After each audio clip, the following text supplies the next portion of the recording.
말씀의 제목은 하나님이 펼치시는 구원의 드라마, 이런 제목으로 같이 은혜를 나누고자 합니다. 여러분이 알다시피 저는 이집트에서 사역했기 때문에 출애굽기에 대해서 특별한 애정을 가지고 있습니다. 이집트에 사역할 때 매 분기마다 이집트를 알자라는 그런 프로그램을 진행했어요. 한 번은 델타 지역 북동부에 있는 타니스를 방문한 적이 있습니다. 이 타니스는 성경 지명으로 오늘 성경이 나오죠.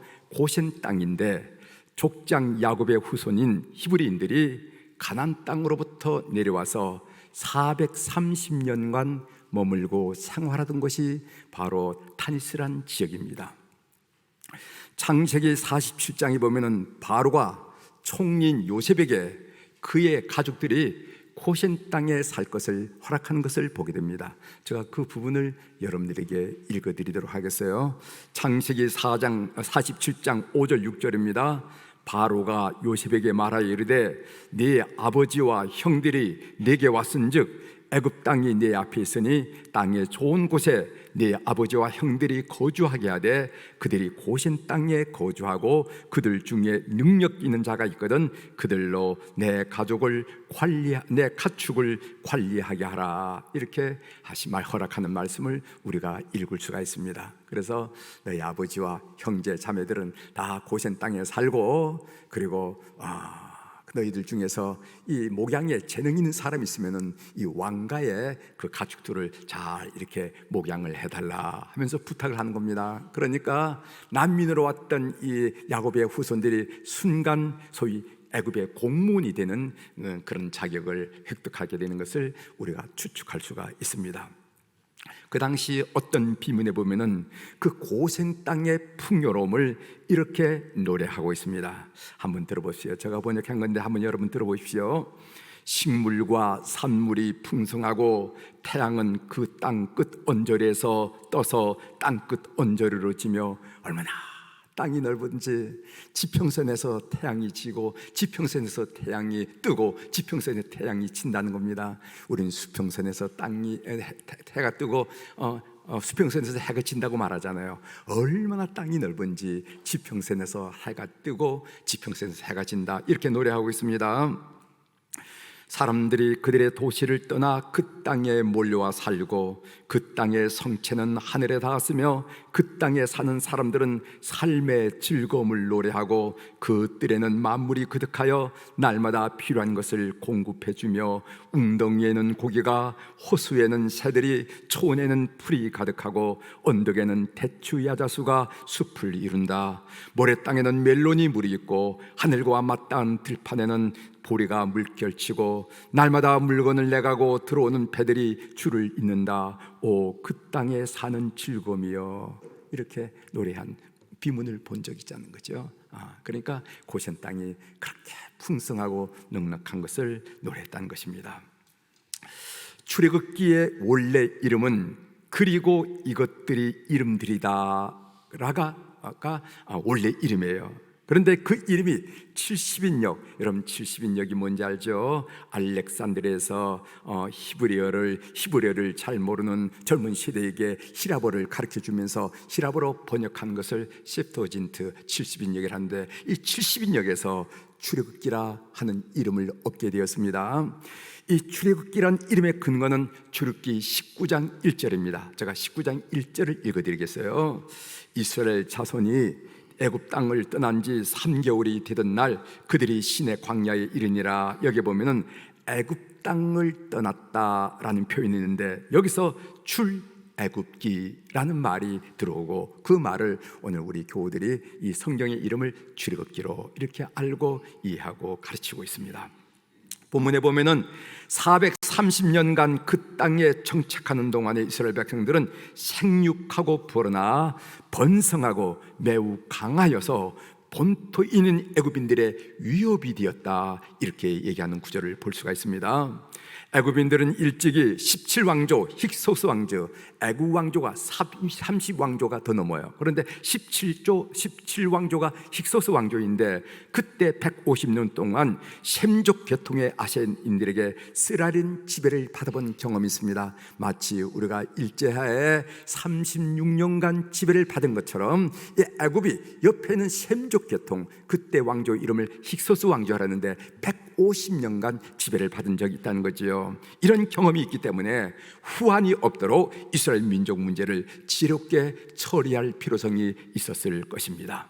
그들의 교육의 핵심은 이스라엘 민족의 번성을 막고 그리고 그들의 세력을 약화시키는 것이 그들의 계략의 핵심입니다. 그런데 이상하고 놀라운 사실은 인간의 계략이 간교하고 침묘할수록 하나님의 백성 이스라엘 민족은 점점 더 강성해지더라는 것입니다. 마치 인간의 계략을 비교라도 하듯이 하나님께서 구원 역사를 이루어가는 모습을 오늘 1장에서 우리가 읽게 된다는 것이죠. 이제 본문을 좀 구체적으로 살펴보도록 하겠습니다.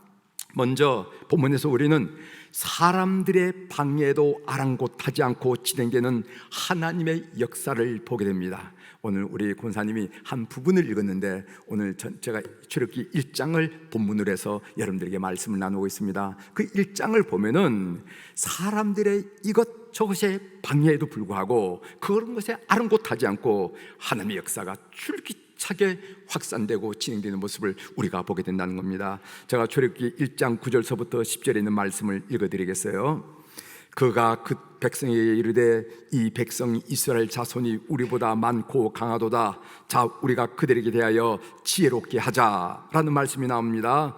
그들에게 대하여, 이스라엘에게 대하여 지혜롭게 하자 하면서 이스라엘 민족을 약화시킬 세 가지 관계를 꾸미는데 그 관계가 뭐냐면 첫 번째는 뭐냐면은 고역입니다. 고역, 힘들게 일을 시키자. 두 번째는 남아학살, 남자는 다 죽이자. 세 번째는 유아 대량 학살, 아이가 남으면 다 나일강에 던지자 하는 그런 이 세 가지 있는데 먼저 여러분들에게 좀 소개해 드리도록 하겠습니다. 먼저 고역입니다. 11절에 보면은 감옥들을 그들 위에 세우고 그들에게 무거운 짐을 지워 괴롭게 하여 그들에게 바로를 위하여 국고성 비동과 람셋을 건축하게 하니라 하는 말씀이 있습니다. 여기에 국고성이라 하는 말인데 이 국고성은 군 주둔지거나 또는 국가의 곡식을 저장하고 보관하는 성을, 도성을 말합니다. 이 국고성은 흙벽돌로 찍어 쌓아 올렸는데 그 당시 델타 지역에는, 여러분 델타 지역이 어딘지 아시죠? 나일강의 하구가 이렇게 히라보 델타 모양이 되어서 델타라 하는 겁니다. 델타, 나일강 하구를 말하는 거죠. 그 델타 지역에는 돌이 많지 않아서 일반 주택이라든가 공공주택을 지을 때는 흙벽돌을 쌓아서 지었다고 합니다. 흙벽돌 한쪽을 만드는데 3일이 걸려서, 그래서 흙벽돌이 굳기까지는 일주일이 소요됐다는 것을, 하나를 만들어 놓으면 일주일 후에 써먹을 수 있다는 것입니다. 흙벽돌 짓기에 종문된 이스라엘 백성은 노임은 고사하고 거의 죽어서 나왔다는 거예요. 그 당시 비문에는 흙벽돌 짓기에 동원된 이스라엘 백성들의 참상을 이렇게 적고 있습니다. 제가 여러분들에게 소개해드리겠습니다. 허리는 통증으로 시달리고 팔은 근육이 늘어져 못쓰게 되고 그가 먹는 음식물이라곤 마른 빵뿐이다. 허리띠는 낡아 힘을 쓸 수가 없고 옷은 흙으로 뒤범벅이 되고 몸은 계절이 바뀔 때마다 한 번씩 씻을 뿐이다. 그러나 이스라엘 백성은 학대를 받으면 받을수록 더욱 번성하고 창성하였습니다. 파로가 볼 때 이해가 안 됐어요. 어떻게 저러냐 말이지. 그래서 두 번째 관계를 꾸몄는데 그 두 번째 관계가 뭐냐면은 산파에게 나마를 학살하라 하는 명령을 내린 것입니다. 16절입니다. 이르되 너희는 히브리 여인을 위하여 해산을 도울 때 그 자리를 살펴서 아들이거든 그를 죽이고 딸이거든 살려두라, 이렇게 명령을 했어요. 해산할 때 아들인지 딸인지 살펴보고 아들이거든 목을 졸라 죽이든지 아니면 콧구멍을 막아 죽이든지 죽이라고 명령합니다. 이 관계도 산파들의 지혜로 실패하고 말았어요. 산파들은 어떤 여인이 아기를 낳는다라는 전가를 받으면요 일부러 꾸물거리는 거예요. 누가 낳느냐고. 아이고 히브리 여인인데 그렇게 아기가 나올 것 같아 그러면은 꾸물거려요. 그래서 아기를 낳은 다음에 그 산모 집에 도착합니다. 바로가 어떻게 됐냐고 물어보면은 오늘 19절에 있는 말씀대로 대답을 했다는 거예요. 19절, 산파가 바로에게 대답하되 히브리 여인은 애굽 여인과 같이 아니하고 건장하여 산파가 그들에게 이르기 전에 해산하였더이다 라고 대답했어요. 무슨 말인가 하면은 이스라엘 여인은 이 일을 많이 해서 아기를 쉽게 낳아요. 저희들이 도착하기 전에 출산을 했으니까 어떻게 손쓸 여지가 없습니다. 기회가 없어요. 이렇게 바로 왕에게 대답하다라는 것입니다. 산파들의 얘기를 듣고 바로는 얼마나 어처구니가 없겠어요. 바로의 당신이 이 일을 힘들게 시키지 않았으면 우리가 가서 아이를 받을 수 있는데 당신의 일을 힘들게 시켜서 아이를 쉽게 낳는다 하는 이런 산파들의 논리에 어떻게 황제가 뭐라고 얘기할 수 있겠습니까? 바로의 지혜를 비웃기라 하듯이 20절에 보면은 하나님이 그 산파들에게 은혜를 베푸시니 그 백성은 번성하고 매우 강하여지니라 라고 말씀하고 있습니다. 이제 세 번째 바로의 지시가 뭐냐면은 아들을 낳으면은 무조건 나일강에 던지라는 것입니다. 유아 대량 학살을 명령했어요. 22절에 나오죠.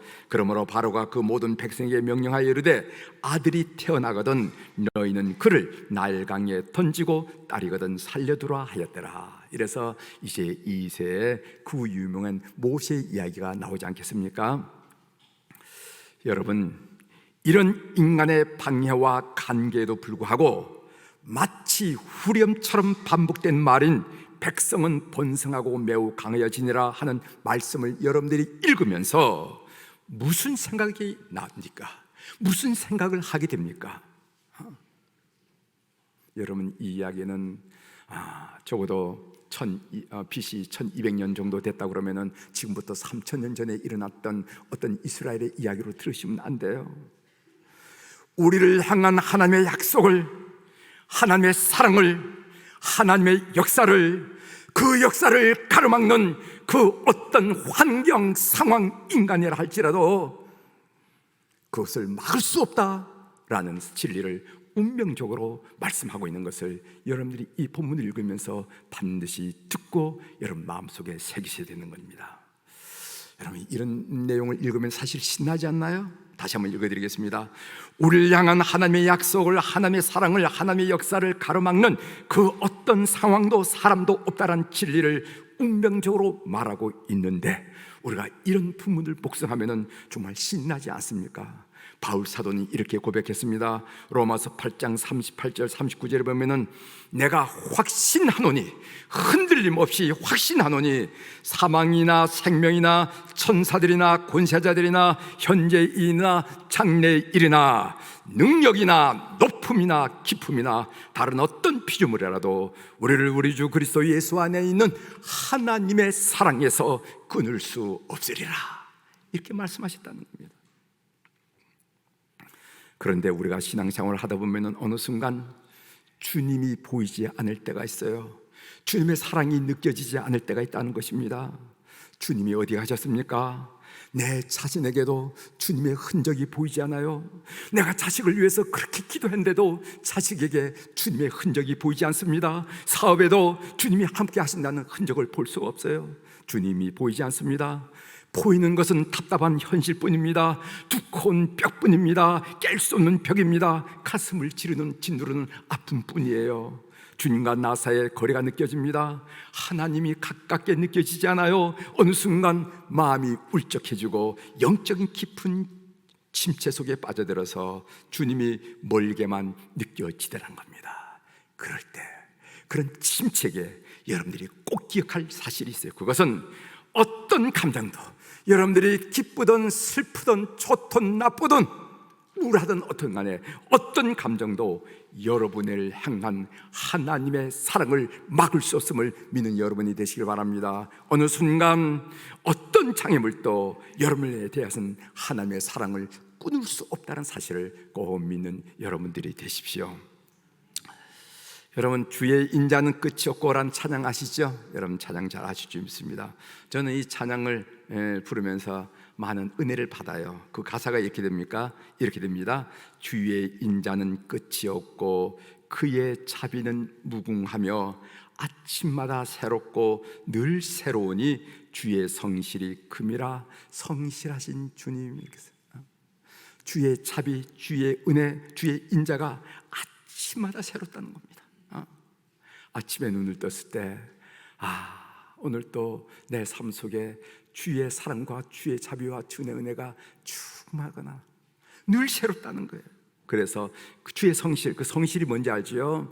게으르거나 한눈 팔거나 이렇지 않고 성실한 사람이 있듯이 하나님이 우리에게 향하신 일하심이 성실하다는 거예요. 주의 인자는 끝이 없고 그의 자비는 무궁하며 아침마다 새롭고 늘 새로우니 주의 성실이 금이라. 성실하신 주님. 2부 예배 때는 제가 잘했거든요. 그런데 2부 때는 조금 헷갈려서 박자를 못 맞췄는데 그 뜻은 여러분들이 아실 줄 믿습니다. 성실하신 주님께서 아침마다 새롭고 늘 살아온 사랑을 베푸신다. 그것을 고백할 때마다 가슴에 알 수 없는 감격이 솟아오르는 차오르는 것을 전 느끼게 됩니다. 여러분들도 이 찬송 아창하시고 늘 그런 느낌을 받으시길 바랍니다.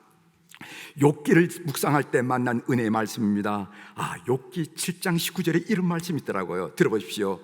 주께서 내게서 눈을 돌이키지 아니하시며 내가 침을 삼킬 동안도 나를 놓지 아니하시기를 어느 때까지 하시리이까 하고 감격해서 한 얘기예요. 하나님은 여러분이 침 삼킬 동안도 놓지 아니하신다는 겁니다. 이제 다 함께 침을 한 번 삼켜봅시다. 이게 몇 초 걸리겠어요? 몇 초? 그 동안도 여러분들을 놓지 않는다는 겁니다. 하나님은 여러분들을 향한 하나님의 시선은 한순간도 한눈을 팔지 않는다는 거예요.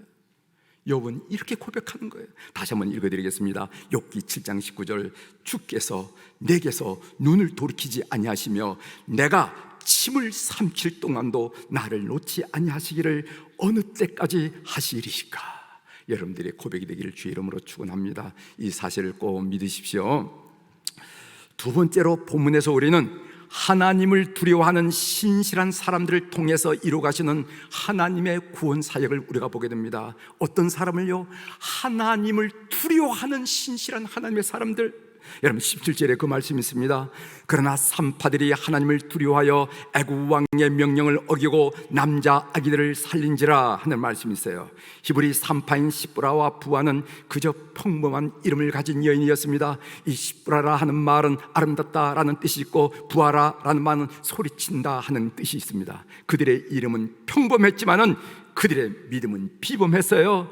하나님을 두려워했기 때문에 애굽 왕의 명을 거역할 수가 있었습니다. 아무리 생각해도 이 구절을 그냥 지나칠 수가 없습니다. 하나님은 보이지 않잖아요. 그러나 애굽 왕의 창끝은 눈앞에 와 다가와 있습니다. 하나님의 심판은 먼 일로 생각되잖아요. 그러나 애굽 왕의 심판은 지금 당장 내려집니다. 애굽 왕의 벌은 징역 몇 년 사는 것이 아니라 그 당시는 군주 시대였으니까 목이 떨어져 가는 벌이에요. 끝장입니다. 그럼에도 불구하고 애굽 왕의 모든 것을, 그 권위, 그 권세, 그 형벌을 머지않아 없어질 먼지 부스러기로 여기고 보이지 않는 하나님을 영원한 본으로 그 주권을 인정해드리고 그 하나님을 두려워했다는 이 한마디의 말씀이 얼마나 우리에게 충격을 주고 도전을 준지 몰라요. 그 산파들은 이렇게 생각했을지 모릅니다.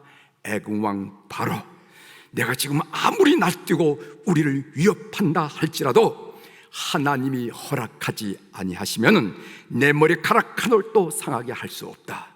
하늘 나는 새 한 마리도 하나님이 허락하지 않으면은 땅에 떨어뜨릴 수 없는데 하나님이 허락하지 않으면은 내가 무슨 수로 내 목에 손을 대. 아마 이런 생각을 했을지도 몰라요. 그리고 시편의 다음 말씀을 묵상했을지도 모릅니다. 시편 62편 5절 6절, 이 여인들이 묵상할 만한 말씀이에요. 나의 영혼아 잠잠히 하나님만 바라라. 대저 나의 소망이 그로부터 나오는도다. 오직 그만 나의 반석이시요 나의 구원이시요 나의 요새이시니 내가 흔들리지 아니하리로다. 하나님의 구원 사역은 이런 하나님만을 두려워하는 신실한 사람들을 통해서 오늘 또 역사하고 이루어진다는 사실을 믿는 교우들이 되길 바랍니다. 여러분, 오래전에 마더 테레사 영결식 장례식을 TV를 통해서 본 적이 있죠. 유리관인데 이렇게 카메라를 이렇게 비추니까 그 여인의 주름진 그 모습, 그 조그만 그 여인의 모습이, 그 얼굴 모습이 그대로 노출돼서 이렇게 장례식이 진행되는 것을 우리는 TV를 봤습니다. 여러분, 자동차가 끌고 가는 작고 주름진 얼굴의 시신을 보면서 저는 많은 생각을 했습니다. 우리 하나님은 참으로 대단한 분이시구나. 참으로 대단하시다. 어떻게 저렇게 작고 약한 여인을 통해서 온 인류의 가슴에 사랑의 불을 지를 수가 있을까? 테레사 수녀는 이런 말을 한 적이 있습니다. 나는 하나님의 손에 쥐어진 몽당 연필이다. 그분은 어렵기 그지없는 모든 일들을 찰도해 나가신다. 그 일을 돕기 위해 그분의 손에 쥐어진 작은 하지만은 쓸모가 조금은 남아있는 나는 토막 연필이다. 이런 글이, 비록 몽당 연필에 불과하지만은 하나님은 하나님을 경외한 사람을 그 몽당 연필을 잡아서 수많은 사랑의 글을 오늘도 쓰고 계시다는 것을 믿는 여러분들이 되시기를 바랍니다. 하나님은 하나님을 경외하는 사람, 하나님을 두려워하는 이 산파들을 축복하셨습니다. 그래서 21절에 보면은 그 산파들은 하나님을 경외하였으므로 하나님이 그들의 집안을 왕성하게 하신지라. 그리고 성경은 그들의 믿음이 너무도 귀했기 때문에, 너무도 소중했기 때문에 그들의 이름을 성경에 기록해 놓았습니다. 십부라와 부하, 이 이름들은 하나님께서 하나님만을 두려워하는 자들을 얼마나 귀히 여기시는지 오고 오는 세대에게 일깨워주기 위해서 성경에 기록한 이름이에요. 참 놀랍잖아요. 성경에 그 당시에 황제, 그 바로라는 것은 직함 이름이거든요. 황제 이름도 기록하지 않았어요. 그러나 하나님을 진실로 두려워하는 여인 십부라 부하 이름을 기록했다는 거예요. 이상과 같이 오늘 본문을 좀 정리하고 하나님의 음성 듣기로 제가 본문을 읽으면서 저의 마음속에 많이 다가왔던 그 내용을 여러분들께 좀 소개해 드리도록 하겠습니다. 본문을 읽고 묵상하면서 저의 가슴에 찬양처럼 오래 남은 말씀은 10절의 말씀이었어요. 10절을 제가 읽어드리겠습니다. 자, 우리가 그들에게 대하여 지혜롭게 하자. 두렵건대 그들이 더 많게 되면 전쟁이 일어날 때 우리 대적과 합하여 우리와 싸우고 이 땅에서 나갈까 하노라 하고 라는 말씀이세요. 여기 보면은 두렵건대라는 단어가 나옵니다. 여러분, 두려움이란 게 뭡니까? 두려움이란 것은 사실이 아닐 수도 있는 일에 대해서 과도하게 부정적인 감정이 몰입된 상태를 보고 우리가 두려움이라고 얘기하잖아요. 예를 들어서 오늘 10절만 봐도 전쟁이 일어날 때라는 말이 있습니다. 이런 말씀이 있는데 전쟁이 일어날지 전쟁이 일어나지 않을지 아무도 모른다는 겁니다. 그냥 추측할 뿐이에요. 또 우리 대적과 합하여 우리와 싸우고 라는 말씀이 있는데 대적과 합해서 싸울지 아니면 애굽 민족과 더불어 싸울지 아무도 모른다는 겁니다. 그냥 부정적으로 추측할 뿐이라는 겁니다. 그런데 이 두려움이 결국 수많은 유아들의 생명을 앗아간 사건이 되고 말았다는 거예요. 그런데 유아들만 죽인 것이 아니라 이 두려움에 사로잡히면은요, 우리 영혼도 죽어지고 우리의 심년도 녹아내리는 것을 삶을 통해서 경험한다는 겁니다. 며칠 전에 한 젊은 부부가 기도를 받으러 왔어요. 사무실에 왔는데, 여러분, 기도는 여러분들이 하는 것도 중요하지만 기도를 받는 것도 중요합니다. 여러분, 야고보서 5장에 보면은 누구든지 병든 자가 있느냐 교회 장로들을 불러다가 기도를 받으라 하면서, 그래서 중보 기도가 참 중요한 거예요. 암으로 인한 절제 수술을 받았고 8차에 걸쳐서 항암 주사를 맞았다고 했습니다. 의사 선생님이 지금은 괜찮은데 재발되면 약이 없다, 관리를 잘하라고 그 자매에게 당부했다는 것이죠. 의사 선생님들이 보통 하는 말이죠. 우리 교회도 의사 선생님들이 여러 분 계신데 의사 선생님들이 보통 하는 말이죠. 지금은 괜찮은데 관리 잘해야 됩니다, 잘해야 돼, 이렇게 당부하는 얘기를 우리가 들을 수 있지 않겠습니까?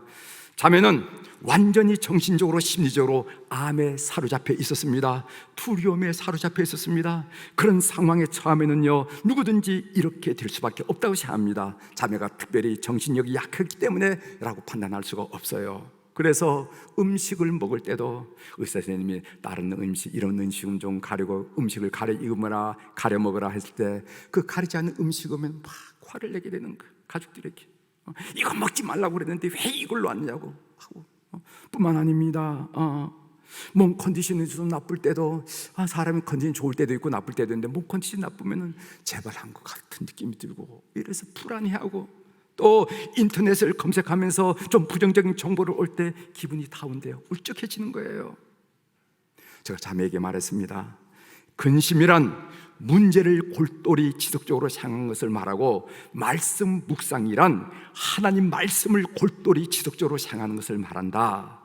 문제를 지속적으로 생각하면은 문제에 자매의 영이 속박되어서 죽음에 이르게 되고, 하나님 말씀을 지속적으로 생각하면은 말씀의 영이신 성령이 충만해짐으로 말미암아 생명에 이르게 된다. 문제를 지속적으로 생각해봐야 자매가 할 수 있는 일이 무엇이겠느니, 기분만 울적해지 우리 하나님께 맡기자. 병에 대한 생각을 떨쳐버리고 하나님께 맡기자. 말처럼 쉬운 일이 안 줄 난 다 안다. 그렇지만 우리 한번 의도적으로 해보자 하면서 간곡하게 고민하고 기도를 해서 보냈습니다. 사랑하는 성도 여러분, 지금 여러분이 골똘히 지속적으로 생각하는 문제가 무엇입니까? 앉아도 서도 자나 깨나 골똘히 생각하는 문제가 무엇입니까? 혹시 그것이 여러분들에게 두려움을 주고 있지는 않습니까? 그것이 무슨 문제든지, 질병이든지 가정 경제 상황이든지, 여러분들이 그토록 애쓰고 기도한 자녀 문제든지, 그리고 해결되지 않은 인간관계 문제든지 떨쳐버리는 여러분들이 되기를 바랍니다. 문제를 지속적으로 생각하면 그 문제에 여러분의 영이 속박되어서 죽음에 이르게 됩니다. 하나님 말씀을 묵상하십시오. 어렵겠지만 꼭 그렇게 하셔야 됩니다. 떨쳐버리셔야 됩니다. 이 떨쳐버리는 유일한 방법이 뭐냐면은 성령이 우리 마음속을 좌정하셔야 되는 건데, 하나님 말씀으로 채우는 것이 유일한 방법이에요. 새벽 기도를 하시든지 아니면 아침 묵상을 하든지 여러분 마음속에, 여러분 영혼 속에 말씀을 채우셔야만 됩니다. 그러면은 성령이 여러분 심령 속에 임하심으로 말미암아 여러분들을 두려움으로부터 자유시키고 해방시키고, 그리고 생명을 얻게 한 사건이 여러분 삶의 현장에서 경험되리라 분명히 믿습니다. 꼭 그렇게 하십시오. 뭐를 묵상하라고요? 문제를 묵상하라고요? 하나님 말씀 묵상해서 여러분 심령 속에 그 두려움이란 모든 부정적 감정을 쫙 몰아내고 하나님의 사람으로 승리하는 우리 교우들이 되기를 주의 이름으로 축원합니다. 기도하시겠습니다.